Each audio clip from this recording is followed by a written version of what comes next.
শুক্রবার বা জুমার দিন, এই দিন সম্পর্কে কোরআন এবং হাদিস থেকে ঘেঁটে আমরা অতি গুরুত্বপূর্ণ 5টা আমলের কথা বলবো ইনশাআল্লাহ। নাম্বার 1, নবী করিম সাল্লাল্লাহু আলাইহি সাল্লাম বৃহস্পতিবার সন্ধ্যা শুরু হলে শুক্রবার সন্ধ্যার আগ পর্যন্ত বেশি পরিমাণে করতে বলেছেন যে কাজটা, সেটা হলো দুরূদ শরীফের আমল। নাম্বার 2, জুমার দিন উপলক্ষে জুমার দিন ফজরের নামাজ পুরুষরা মসজিদে জামাতের সাথে পড়বেন। 3 নম্বর আমল হলো সূরা কাহাফ পড়ব।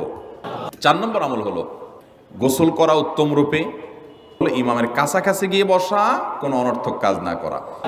5 নম্বর এবং সর্বশেষ আমল হলো বেশি বেশি কি করবো ইনশাআল্লাহ, দোয়া। বেশি বেশি দোয়া করবেন, উঠতে বসতে চলতে ফিরতে।